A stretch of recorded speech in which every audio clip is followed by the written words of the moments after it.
Hi Kranikin crew! Welcome to the video.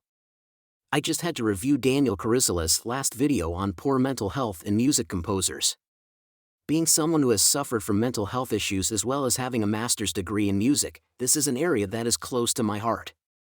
Therefore, I need to add my words to it. I know that mental health is a big subject with all artists and not just with music composers. However, as a composer, I just had to bring this one to you. A myth about mental health considers people with poor mental health to have low intelligence. Nothing can be further from the truth. Notable people who have suffered from poor mental health include Winston Churchill and Vincent van Gogh. I have poor mental health. I must take tablets daily, but I have a master's degree. Therefore, I am a prime example of someone with both mental health issues and above-average intelligence. Daniel talks about working and living in the same space, always thinking about our artwork and spending time inside our heads. I can relate to this 100%. From first-hand experience, I know I must get out of the house, get some fresh air and exercise. I try to keep up with 30 minutes on my exercise bike daily.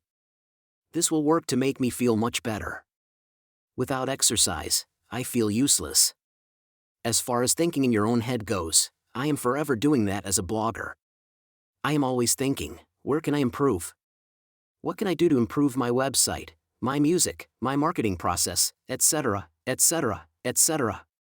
Furthermore, even if I make a great choice and move forward with the right outcome, I am looking for more ways to improve. It never ends, and you never feel 100% satisfied.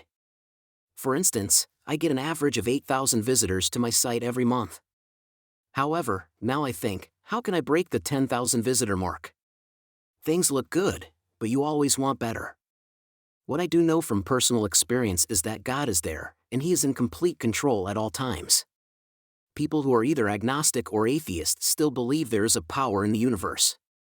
Most of these people refer to God as the universe. God is bigger than the universe, and He cares more about each one of us more than the universe.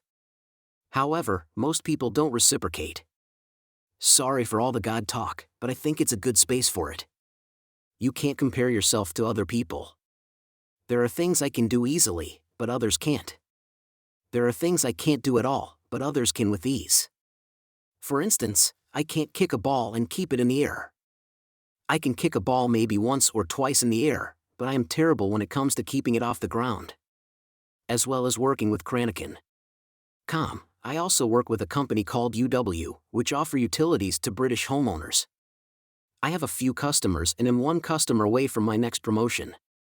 However, one of my colleagues achieved her sales targets seemingly easily. My supervisor told me off for comparing myself with my colleague. His advice was that we are all different.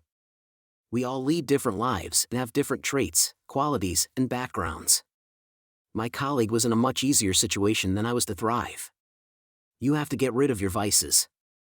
If you smoke weed or cigarettes or drink too much, you should stop exposing yourself to them. The enemy wants you to be addicted to these things or chocolate because he can control you to a degree if you are addicted to them. There's nothing wrong with having a pint of lager once in a blue moon as long as you don't let yourself drink more than a couple on any occasion. I hate feeling after 4 or 5 pints when the effects start to kick in. Same too with cannabis. You're not in control of yourself if you are stoned. Have you ever experienced the paranoia that cannabis brings on? I did, and I went to a football match, big mistake. As far as drinking for mental health and music composers goes, I found that drinking a can of Carlsberg helped me become more creative. However, I would only recommend that you drink just one at any one time, 2 at the most. There's nothing wrong with having a 4-pack of Carlsberg or another lager and drinking it over a 2-day period.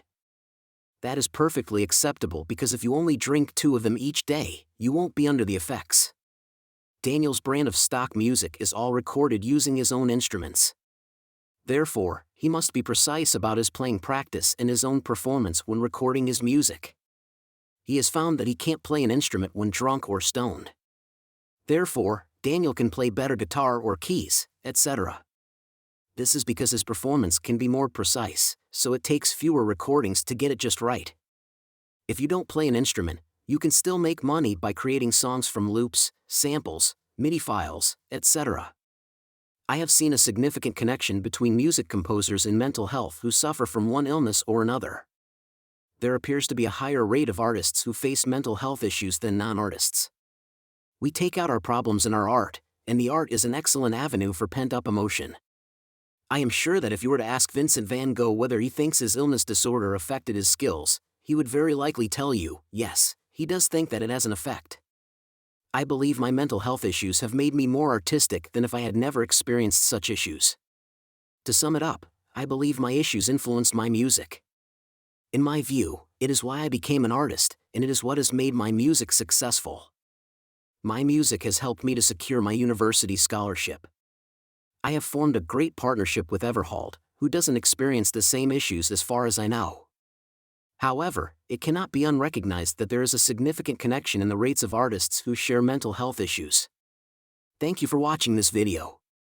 Please like, comment, subscribe, and don't forget to hit the bell. If you hit the bell, you will be notified of all new videos as and when they are published.